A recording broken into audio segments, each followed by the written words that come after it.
I'm Asher Miller. I'm Rob Dietz. And I'm Jason Bradford.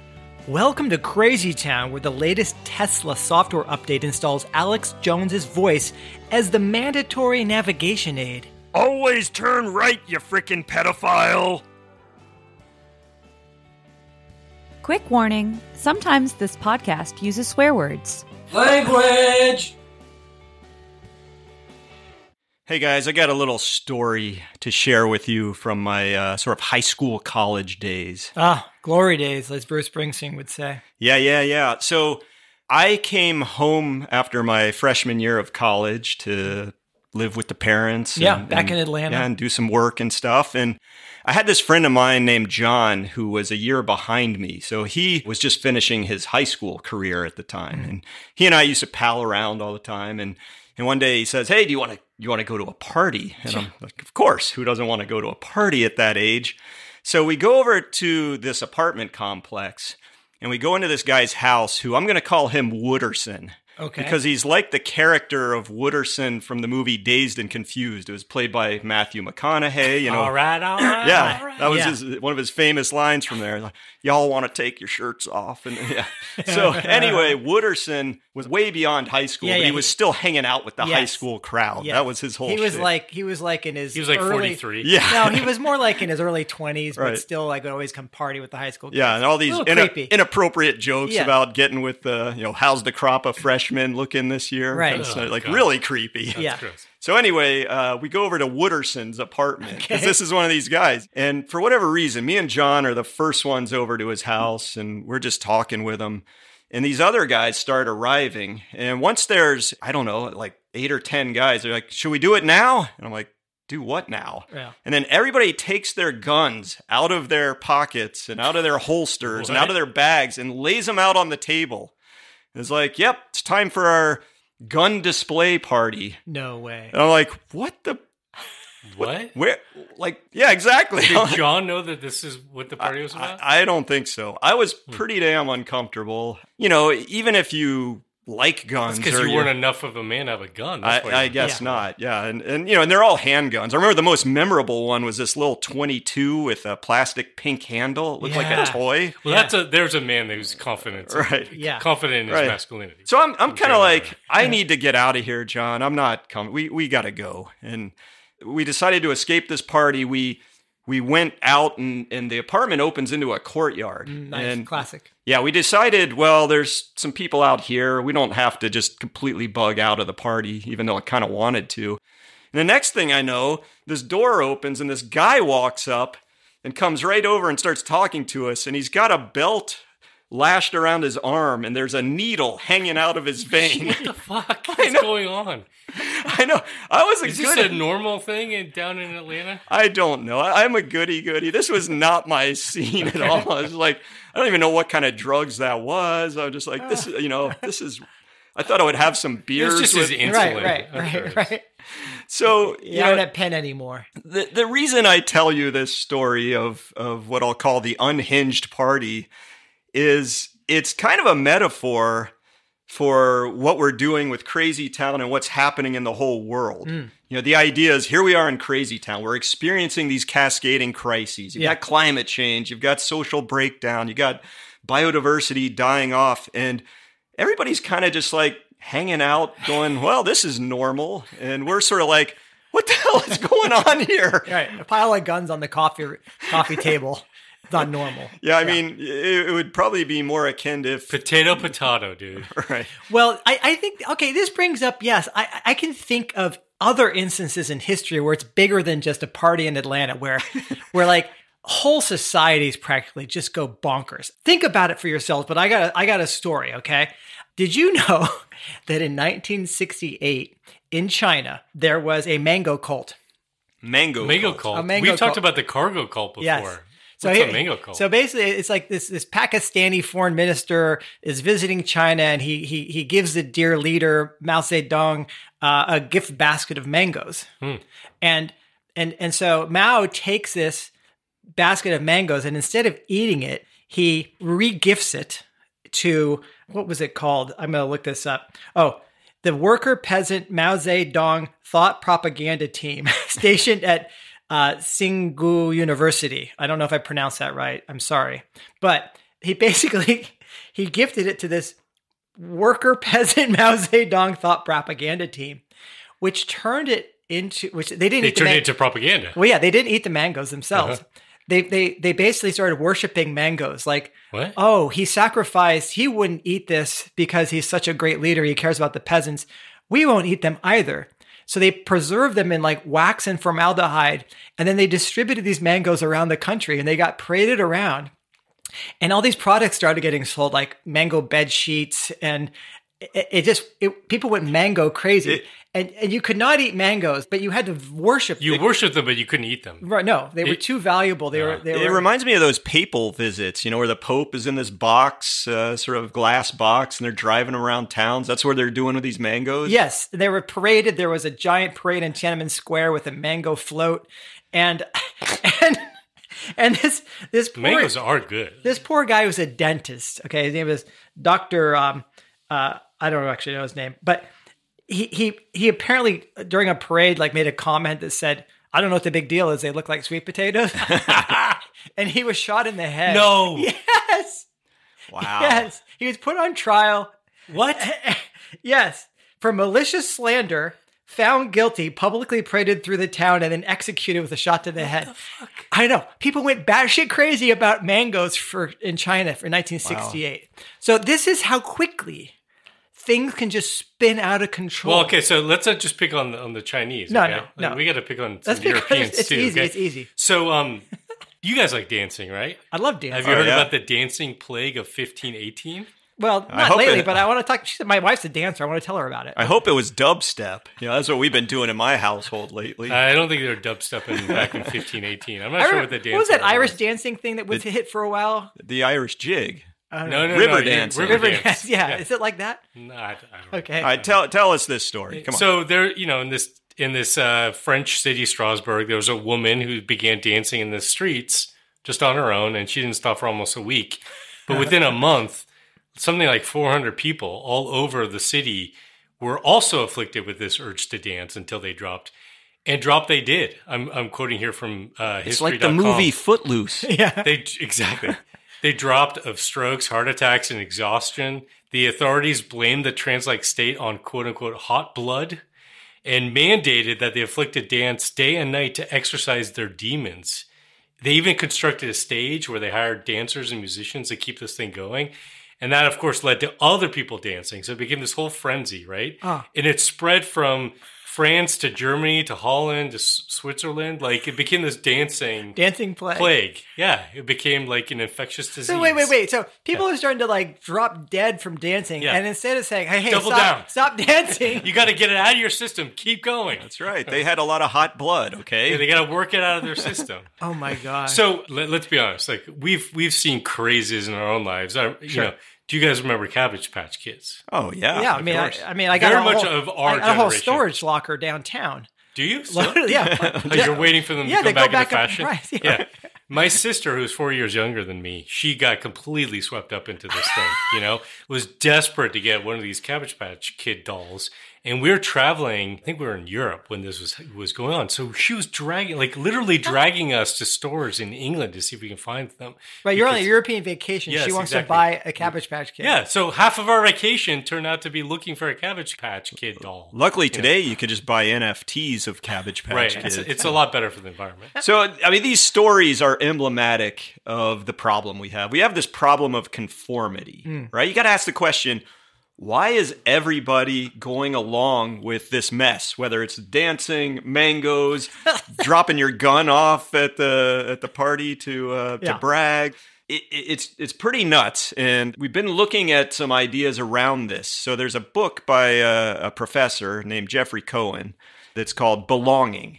The subtitle is The Science of Creating Connection and Bridging Divides. And the whole premise of this thing is that need for belonging is a fundamental part of human nature. So it's almost like we can't help ourselves but try to fit in because we have such a fear of being ostracized. Right. It kind of gets hijacked and goes overboard, huh? Yeah, it's kind of cool. The part of our brain that lights up when we're going to experience social pain is the same part of the brain that lights up when you're experiencing physical pain. Oh, sure. I mean, people are just as motivated, I think, to alleviate this social pain as they are physical pain, right? Yeah. Like you're going to, if you have physical pain, if it's really intense, you're like, yeah, give me that opioid or whatever.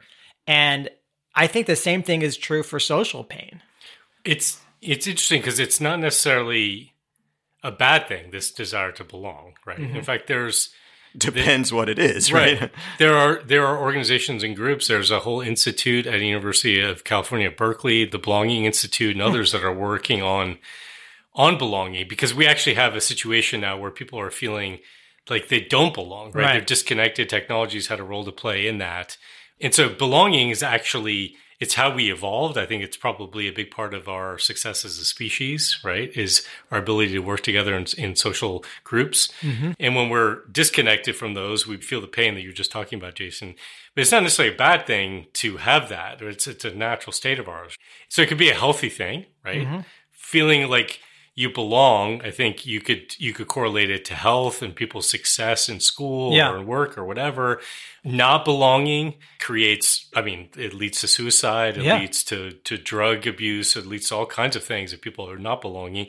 But our desire to belong sometimes could lead us to do things that are irrational, right? Or because we're trying to conform, we are part of some negative force. Well, remember the Bhagwan Sri Rajneesh, the Rajneesh cult, that's still going. In India, you can go apparently, and they're still around. Do they have all the Rolls Royces there? Do they, I don't know about that. But when that Netflix series, Wild Wild Country, I remember watching that and thinking to myself, a lot of what's appealing about this Rajneesh thing was that it was taking people who were sort of like kind of anti-consumerism a little bit. They were a little bit on the fringe of society, but intelligent.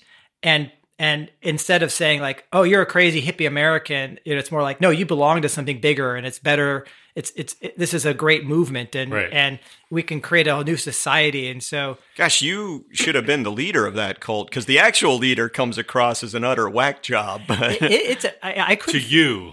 I couldn't figure out what his appeal was because he hardly said anything. He just looked with big eyes and said stuff like, it's the light leading down from the moon to the sun to the star back to your heart. That's the one thing I couldn't quite figure out. What was his appeal? But I think it had a lot to do with. Well, we found that a lot with cults, right? Yeah. I mean, when you're on the outside, you're like, what is this? The appeal? But I think it was this sense, if you saw what they did, they built this community together, and they were such a tight knit group, and they wanted to like help, right? It was very positive. But then they went off the deep end. They started poisoning people. So I think we could look at cases where people, like in cults or in certain groups, that people, they succumb to the appeal of it. They get taken advantage of and abused or whatever it is. And you can look at those people and say, oh, those are people that feel disconnected. They feel like they don't belong, whatever. Right. I think what we are experiencing is society at large acting in ways that are kind of crazy. Yeah. And that's actually the norm. Yes. Right? Yes. And so it's not just these fringe groups that are drawing upon that need. It's like society as a whole. That's reinforcing. Well, this issue of conformity, it's been studied quite a lot. And I love the whole realm of social psychology. Yes. Let me tell you about one of these most famous studies, right? It was called the Ash line study. I mean, it's so well known, but I'll go over it because, not everyone follows this stuff. There was a series of experiments he did. It was, social psychology is what it's, because you see it's psychology in the context of social situations. And Solomon Asch did this in the 1950s. So imagine you're signing up for this experiment, and you're told it's about perception and vision, and you're seated in a room with other participants. And Professor Asch gives you a reference card with a line segment drawn on it. He then gives you a comparison card with a group of line segments like A, B, C. And one of them is the same length as, the reference. The original one. The original one, yeah. And you're supposed to then say, okay, which matches? And what you don't understand, unbeknownst to you, there are every other person in the room is a conspirator with the professor, and they do various tests, right? Sometimes they go along, sometimes they don't, sometimes one goes along, but in the situation where all of the conspirators give the wrong answer, it's more likely that you're going to give a wrong answer, even though in many cases it's obvious. So the correct answer is line B. Right. But everyone going around the circle is saying it's actually line A. Right. And line A is like a quarter of the length. And you're like, wait, what the fuck? And you're going last. So you get to hear all these things.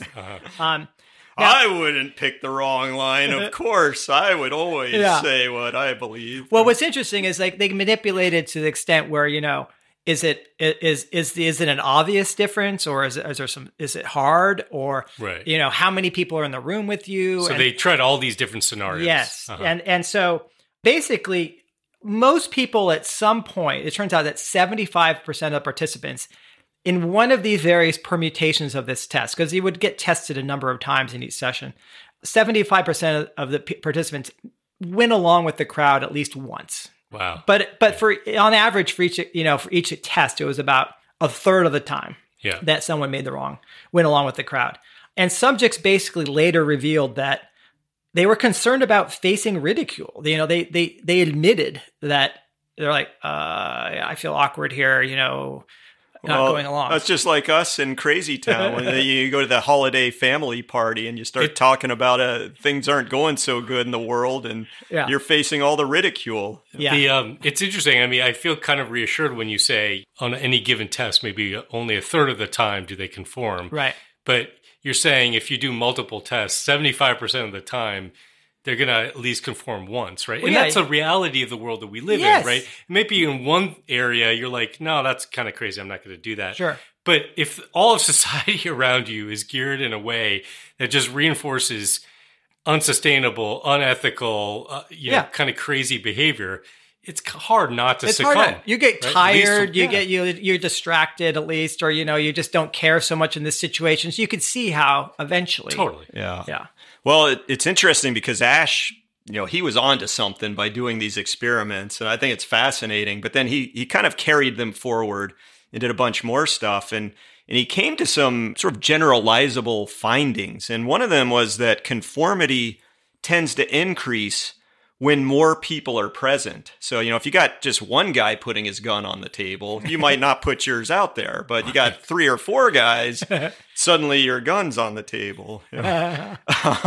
He also found that conformity increases when there's uncertainty. And I think this is a really important one because, and what's hypothesized to be going on is that when it's uncertain, you kind of turn to other people for answers. You want somebody to give you some information of that this is the way to go. This was revealed by when the difference between the reference and the fake lines wasn't as great. That was sort of like, I'm not sure.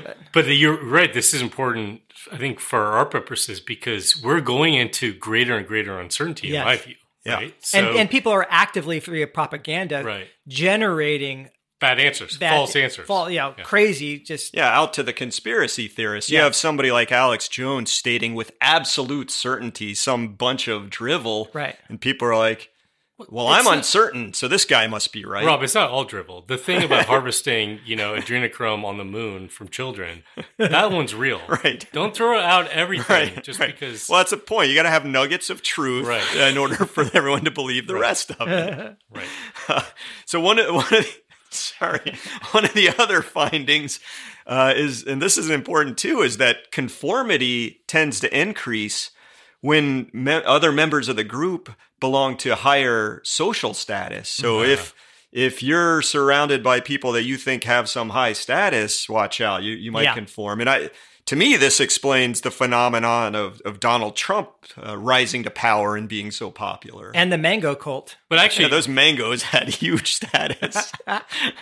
I mean, interesting. You think about that and you apply like the social media lens to this. He kind of looks like a mango. Like if you think about... You just went down a rabbit hole. You're talking about Trump or a mango crossed with a corn cob with that hair coming out the top. Yeah. Anyway, sorry, Sharon. Lovely. I was stuck. You're insulting my former and soon-to-be president. No, just thinking about president for life. Those 3 things that you just talked about, right? Yeah. More conformity if there's more people involved. More conformity if there's more uncertainty, and more conformity when there are people with higher status, social status, right? So you combine those elements with things like social media, right? And you have these influencers out there with a big reach, and you see all these other people kind of going along, and they're talking about things that are complicated, and they're going to give you simple answers or something like that. It's easy to see why people would just kind of conform with that, right? Yeah, totally. I think you were about to state some kind of mathematical equation or identity, like conformity with large masses plus conformity with uncertainty plus conformity with high social status equals we're all fucked. Yeah. Equals crazy town. Yeah. So in any case, what's the point of all this? Well, this gets us to what we are planning on doing for this season of Crazy Town. Conforming. We're conforming. We're going to come in and we're going to share all the ways that we've been wrong this whole time. No, it's the 6th season of Crazy Town, and we've been on a bit of an arc, in the last, number of seasons, we've been focusing how we got into Crazy Town, right? Like trying to make sense of the world and some of the environmental social crises we're facing. We talked about hidden drivers behind like humanity's predicament. We did talk actually about cognitive biases and other things that have to do with a whole bunch of behavior. Cool stuff like feedback loops and things that you wouldn't really usually when you think why are we in this mess, you're not thinking well because there are positive feedback loops. So we talked about some of those hidden drivers. We talked about watershed moments in history that brought us down this path. Last season, we talked about the false prophets who are propagating a lot of the wrong ideas, sort of keeping us in Crazy Town or moving us deeper into Crazy Town. And this season, we want to shift the focus a little bit, right? We want to do something that might be a little hard for us to do. It's a little bit of a challenge for us to do, which is think about not necessarily just the positive, but like how do we get out of this? How do we escape Crazy Town? How do we break away from like the conformity of the world? Yeah, where we're not just in a place where we either have to conform or feel like we're crazy outliers or outsiders, in the system. And how do we help maybe the rest of the world? So like we're in a straitjacket and we're in a safe and they just dumped us off of a bridge. And so we're 40 feet down at the bottom of the river and now we're trying to get out. Is that sort of the situation we're in? Yeah, I think that works. Yeah. All right. Okay. And there are guns on the table. There are guns in the safe. Okay. Right. Well, so how we're planning to do this is that each episode, we're going to address one of the isms that's keeping us in Crazy Town. And what do we mean, one of the isms? So relying on Marvin Harris and his cultural materialism, we'll talk more about that in a second, but we're going to apply that lens to things like capitalism, like consumerism, like industrialism. And the whole idea will be how do we escape the maw of consumerism. Mm-hmm. Right. So let's just talk about what we mean by cultural materialism. And, we've talked about Marvin Harris quite a bit over various seasons of Crazy Town, but I'm just going to review really quickly. So he laid out these 3 systems that operate, right? Or 3 levels of structure. There's infrastructure, structure, and superstructure. And I think because we use these words like infrastructure, we use a lot, and we tend to think of that, oh, that's a bridge, or oh, that's a road, or whatever it is. He means more by infrastructure, he means more like the physical world, right? So it could be infrastructure is actually how our food is grown, And structures are more things like our political systems or the way the economy works or the laws or rules that govern society. And superstructures are more the belief systems, the worldviews, the cultural values, those kinds of things. Yeah, the mangoes. And it doesn't explain, the entire world, but we feel like it's a useful model to sort of look at the systems and looking at some of the isms that we're talking about and try to understand kind of like how they're operating and also how you might change them. And we actually used Marvin Harris's cultural materialism to actually think about what are some of the isms that we want to get into, right? I got to say, when I was introduced to this idea, cultural materialism and Marvin Harris, something clicked because you used to think, okay, I want somebody to think differently. Like I was kind of an activist in the realm of ecological economics, saying you can't have infinite economic growth on a finite planet. So the idea is I need to go tell people. I have to change their belief system. And then once we do that, we can change the policies. Right. So ideas are going to drive change. Right. And then once we change the policies, then we'll change the world around us. Mm-hmm. But what Marvin Harris's idea is that that's kind of reversed. You need to change the infrastructure and then the policies and then the beliefs are going to follow. And it was kind of a little bit eye-opening, a little like I was just kind of like, oh, okay, On one level, that doesn't really it doesn't follow what I had been thinking before, but on another level, it's kind of makes intuitive sense. Yeah. Of course, I draw the way I see the world based on what's around me and based on the rules that I'm supposed to follow. Mm-hmm. Yeah, I mean, we could get into this in a lot more detail, but I had the same experience, which is when you start realizing that actually our belief systems, maybe even our beliefs in God, come from the physical world around us. When we switch from being hunter-gatherers and having an animistic view of the world, where everything around us has a spirit, to agriculture and then looking to the sky and sky gods, it's like... Well, yeah, the monotheism reflected the fact that there were like emperors and there were kings and there was like this hierarchy of society. Right. And so, yeah, I mean... Which came from our ability to store energy and in a city and crops and all that stuff. And that's like a really profound recognition. It also is very daunting because trying to change your infrastructure when the belief systems are not focused that way. And I think a lot of our listeners and people kind of in the environmental space would really, really resonate with this idea, because like here we are trying to convince people that, we're trying to convince people you got to conserve, right? Yeah. We got to reduce, we've got to relocalize, we've got to scale back, the human enterprise in industrialism, and trying to change that infrastructure when the belief system around us is one of growth and progress. And to give you an idea of how hard this is, imagine, okay, you got a local Pentecostal church, okay? And you decide you're going to show up one day and they're in the throes of their dancing and stuff like that. And you walk in, you say, hold on, people. Let me explain the material conditions that led to your belief in this God. And I want you to just back down a little bit and just rationally understand that this is, there's just no way. Right. That's what I feel like. What's interesting though, is I think that we can, because we do have to operate at a place of changing worldviews. Mm-hmm. We have this podcast at Post Carbon Institute that we produce called Holding the Fire, where we have conversations with indigenous leaders from around the world. And a lot of what they all talk about, and it's not like they're consulting one another, is that fundamental value shift and worldview shift. Yeah. So we do need that to happen, right? Yeah.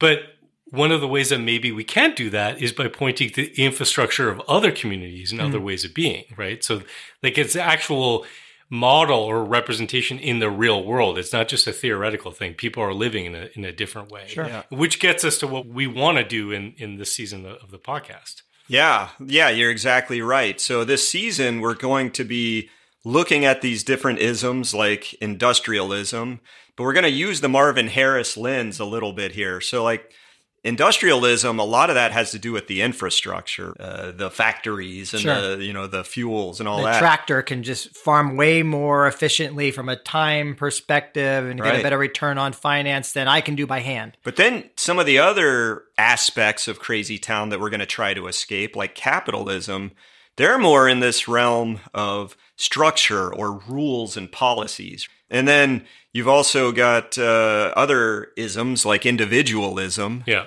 That's going to be more in the realm of beliefs and values. Like, it's every man for himself kind of a thing.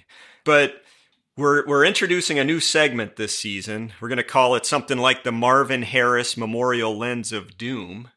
Lovely. It's got a nice ring to it. Yeah. And we're gonna address the ism through this lens. So let's just, for example, looking at consumerism, we'll talk about the infrastructure of consumerism, which is stuff like big box stores and shopping malls and the existence of Amazon.com and ships and shipping containers. Right. It's so easy to be a consumer. Yeah. They made it easy for you. Yeah, huge infrastructure for it. Mm-hmm. But then there are the rules, the structure of it. Like you got to work a high-paying job, Jason, so that you can buy all that stuff off of Amazon that you're trying to acquire. Mm-hmm. Or you can get a credit card going to debt. If you don't have money, you can't buy stuff to survive. And you can't survive in this world without being a consumer. Right.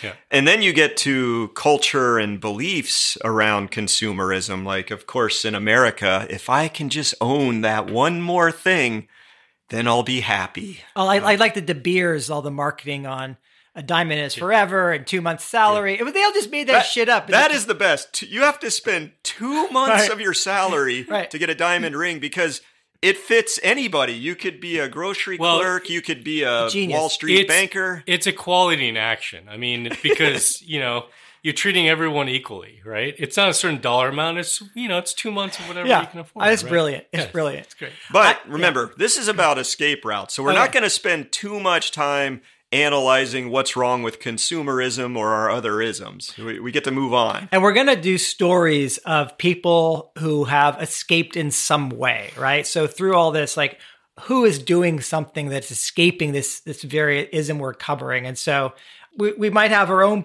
personal stories that might be involved in this, or we might have stories of others. Yeah, I mean, look how I left the guns party. and I got to the heroin guy out in the courtyard. Yeah, what an adventure! What an escape! We of course are going to keep our George Costanza do the opposite segment, right? And we're going to talk about different visions, right? Different visions for our infrastructure, a vision for different rules, visions for different beliefs, and then try to weave in some ideas for our listeners of what they could do to actually take action in each of these areas, each of these isms, right? To break from conformity and escape from crazy town. Can I just say that I'm really excited that we're taking this on? We'll see. I mean, we're such curmudgeons. Can we actually be happy about some of these escape routes? So we have to escape pessimism, is what you're saying. Well, it's so much more opportunity for happiness than we had in our last few seasons. This is going to be a real struggle. It's going to be hard, but it's going to feel better. I'm really nervous about this season. I don't know how we'll do. Well, something, we're going to try to learn about ourselves and hopefully, listeners will as well, because it's like, what is it about us or people that makes them more and less likely to conform or, to go along, to try to escape or not. And something that seems to be a factor is what's called the big 5 personality traits. And the abbreviation is OCEAN, which is great. It's so easy to remember. Yeah. So OCEAN, it stands for openness, conscientiousness. Conscientiousness. Sometimes I confabulate or something like that. Conscientiousness. That's a big word too. Yeah. You got that one out. Extroversion, agreeableness, or neuroticism. Okay, so I found an online test where we can score ourselves on these OCEAN traits, the big 5 personality traits. So let's go take that now, and we'll come back, compare results. And we're actually going to share this with our audience? Oh, we are. Okay. Okay.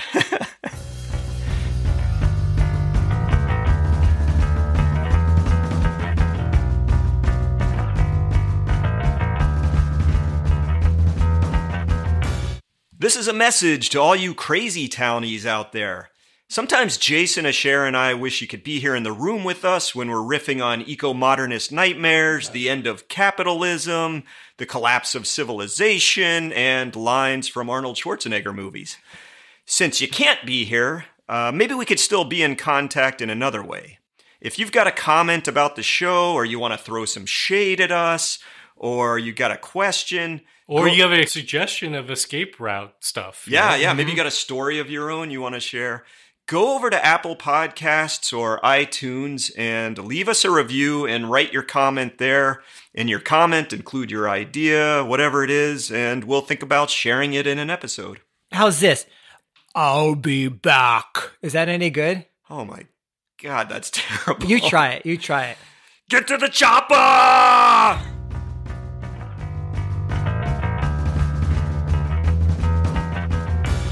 Okay, guys, I am excited to compare results and see how I trounced you in the positive categories. Nice.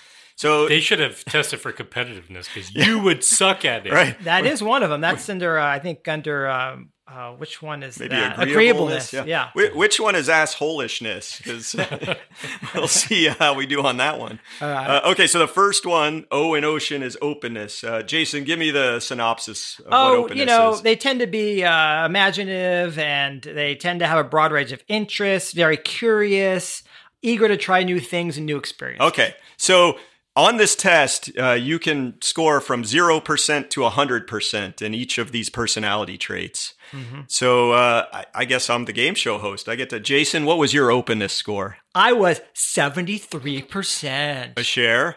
81%. 87.5%. No. I'm so open. Yeah, because you have no opinions. I know. You have no You're personality of your wishy-washy. own. Yeah, Oh, just go along, get along. We'll find out what these traits have to do with conformity. All right. We'll see who has egg on their face. All right. We'll see. Okay, second one is conscientiousness. No, you pronounced that wrong. How do you sorry. pronounce it, Jason? Conscientiousness. Whatever, dude. Okay. High levels of thoughtfulness, right? These people want to basically make sure they don't impose on others or upset other people. They plan ahead and think about how their behavior will impact other people. Okay. Cher, what do you got? I only got a 56. Okay, yeah, you don't care what anybody else thinks. 65. 65, good. You guys are going to think I'm making this up. 69. I believe you. You're the most conscientious. I was just talking about the number. It's a Beavis and Butthead number. There's some of the questions I didn't like, I got to say. Yeah. Yeah. So far, it's Dietz 2. You guys, nothing. Wow. All right, extroversion. Extroversion is the E. Yeah. Okay. Yeah. Excitable, sociable, talkative, assertive, outgoing, etc. Gain energy in social situations. All right, I'll reveal first this time. I got a 46%. Okay. Let's go reverse. Okay. What do you? Well, I don't. What's reverse? No, he's next. All right, go Cher. 35%. 35. Wow. Okay. Well, I was 73%. Yeah, no surprise. Yeah, I You are the most extroverted among us. when I thought about this test, I was like, Jason's gonna crush extroversion. I talked to you about being extrovert, and you said, yeah, I'm not really. Well, I said I'm so. I'm not a full on. Right. Right. Yeah. Okay. The A in ocean is agreeableness. What Yes. what are the traits there? Well, people are highly agreeable, tend to be very trusting, very kind, altruistic. They tend to be open with their affections, and they tend to be more cooperative and less competitive. Okay, Jason, what do you got? Oh, we're going. What's your number? Again? Okay, I'm a 60%. 60%. A Cher? I'm exactly the same, 60%. Yeah, you disagreeable fucks. I'm 77%. Jesus. I think you took this to try to score high. Yeah, I was thinking about the believe you. test. How can I get the highest score of gaming the test? Yeah. Okay, the final one is neuroticism. That's the N. Tend to be, characterized by sadness, moodiness, emotional instability. Tend to, be a little more anxious and irritable. I'm 103%. No, I'm 71%. 71%, Jason. I'm 23%. Wow. I'm splitting you guys. I'm 54%. Wow, we're like opposite. I know. brothers. Yeah. Jason is so. I'm neurotic, dude. I'm Jewish. Yeah. Okay, it's like it's. Hey, it's that's required. right. And my dad's of Jewish descent, so I'm like kind of half Jewish, and Jason. And you is- came over on the Mayflower. Yeah. So there we go. That Yeah. explains it.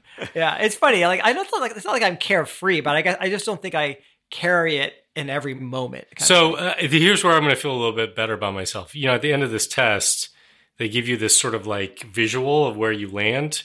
And do you guys see this? So It puts me 71% empathetic idealist. Hey, me too. I'm an 82%. I beat you again. Empathetic idealist. And I'm a 60% analytical thinker. I'm only a 40% practical caretaker. You probably didn't look at this, but based on the look on your face. I didn't pay attention. Yeah. We're empathetic idealists. You're an asinine jerk face. That's your personality. Actually, I do remember that, and I was also an empathetic idealist. I remember that because it was only partially shown because they wanted you to download this and pay. Want you to pay So it was the top left quadrant thing. The only thing we know, though, is that your score was lower than mine. That's what we know. For neuroticism, it was lower. Right. That's true. Yeah. You're less neurotic and you're more extroverted. So Yeah. people like you more. Yeah. I want friends who are not neurotic. Cher, you don't need more neurotic people pumping up your neuroticism. No, I really don't. Okay, so this was all fun, but there was a recent study where there's been extensions of good old Professor Solomon Asch's experiments, right? That, of course, conformity is an interesting social psychology topic, so people have been taking this and running with it more, and they've been looking at personality traits and conforming. And the trait that's key to overcoming conformity is openness. So if you're highly open, I guess, or if you could score high there, you're less likely to succumb to these bullshit picking the wrong line segment lengths. Right. And of course, maybe it helps you get to where you see Crazy Town for what it is. Now, we all scored high in openness. I scored higher, of course.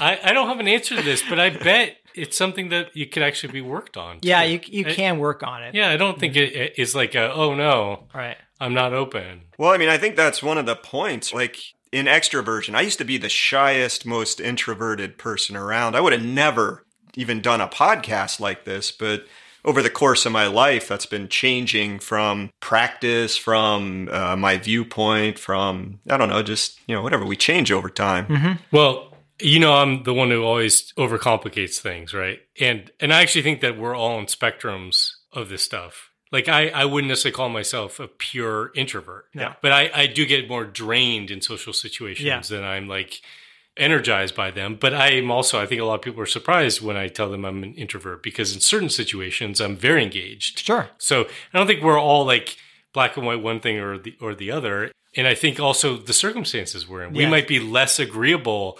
We might be more neurotic. We might be less conscientious or less open when we're in periods of stress in our lives. Oh, I think when you take this test is going to change your answers. Totally. So there's going to be that'd be interesting to see. And it's, I think, important to recognize that too, because this is where self-care, like doing things like building your own emotional resilience, might actually help you score higher in a sense, on these things. I think what's interesting about this study also was that it was testing different hypotheses, because this is a classic test and they wanted to understand, okay, there's variation in humans, and they wanted to figure out, unlike the original Ash test, what was it about human personality traits that may lead to conformity or not, or resist conformity. So openness was the only one that did, as opposed to things they also tested like intelligence or self-esteem. So the thought was, if you're intelligent, you're going to just say like, no, I can override any of this. I'm just going to use the data. No, it didn't work.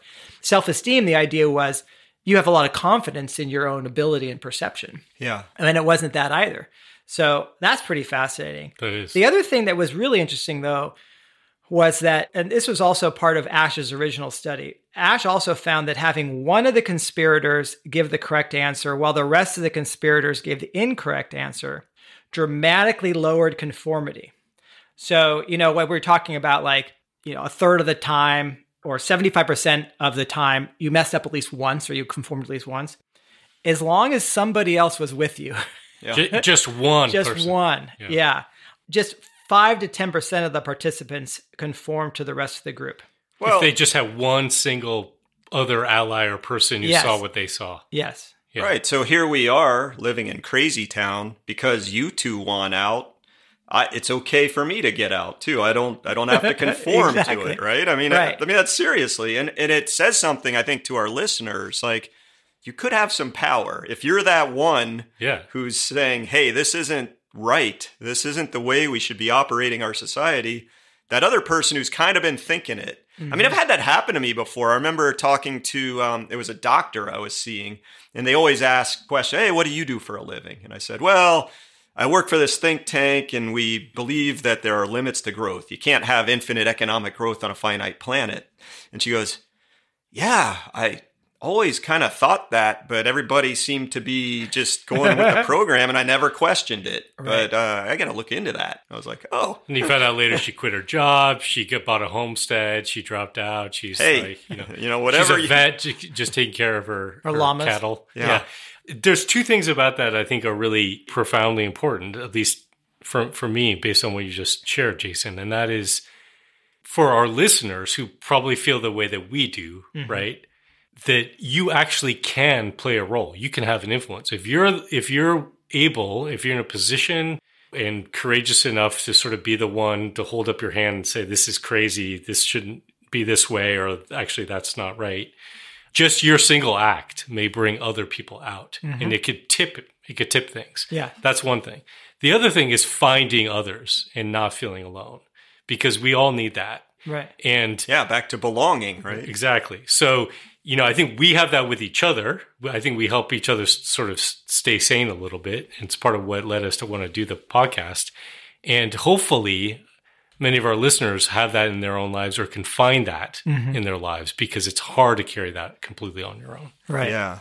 Yeah. And I want to turn us to something that is almost like a symptom of us being in this position. Okay, right? We all scored so high on openness that we're able to not conform to the mainstream programmed high energy modernity, infinite economic growth paradigm, myth of progress stuff. We're like, okay, that doesn't work. We need a new way. Well, when you look at the problems out there and you look at how severe they are, how bad we are on the climate front, how bad we are on the ecosystem breakdown front, the political polarization, there's kind of a logic to saying, well, we're fucked. There's nothing that we can do about this. And why do anything? It's probably too late. Forget it.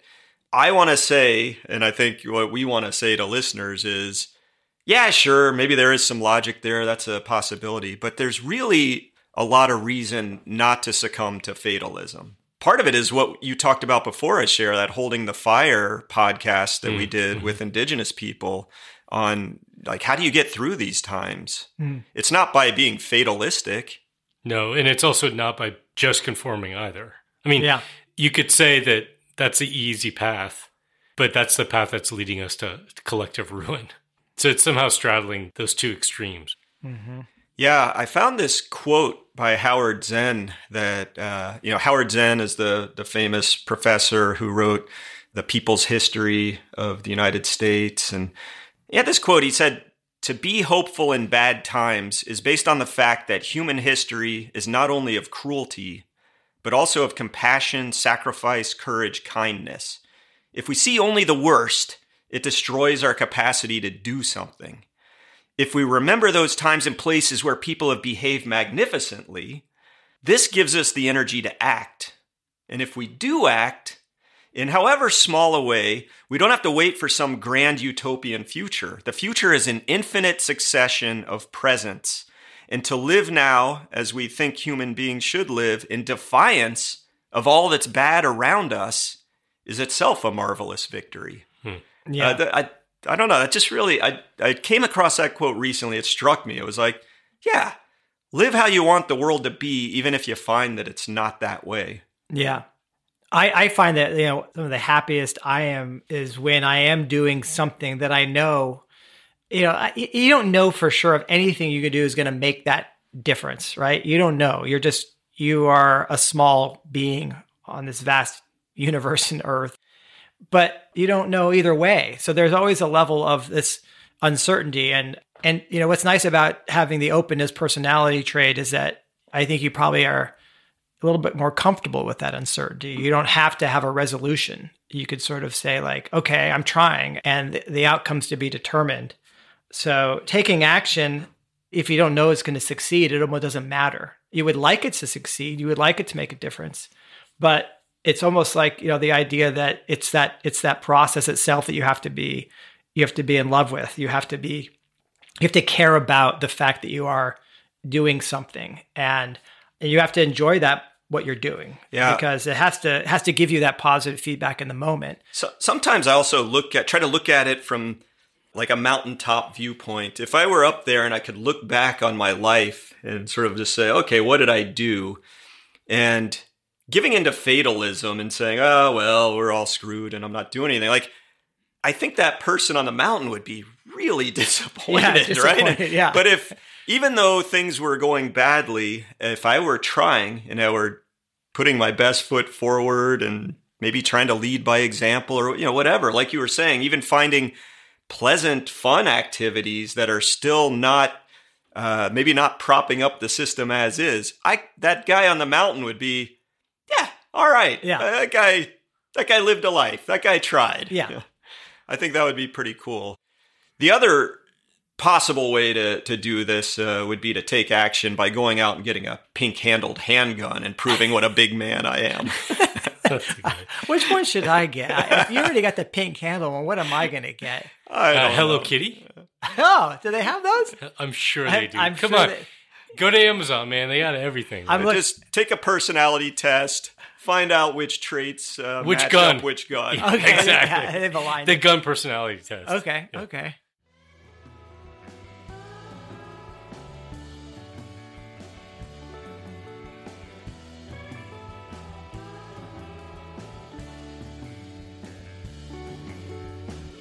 That's our show. Thanks for listening.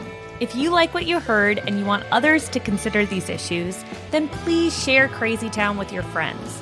Hit that share button in your podcast app or just tell them face to face. Maybe you can start some much needed conversations and do some things together to get us out of Crazy Town. Thanks again for listening and sharing. Hey, Crazy Townies, listen up. You want to make some big bucks and get your community up to speed on the topics we cover in Crazy Town? Well, we have a unique small business opportunity for you. Join the Crazy Town Escape Room Franchise, Inc. and set up an escape room in your community. The only way for your clients to get out is through a deep dive into the perils of overshoot, recognition of the false promise of eco-modernism, a rejection of consumerism, and a dismissal of the notion of human supremacy. Crazy Town Escape Rooms, a black hole for the American dream, and a supernova for sustainability. And the coolest thing about it is all you have to do is dig a big hole and throw people in it. Crazy Town, da, da, da, da, da, da, da, Crazy Town.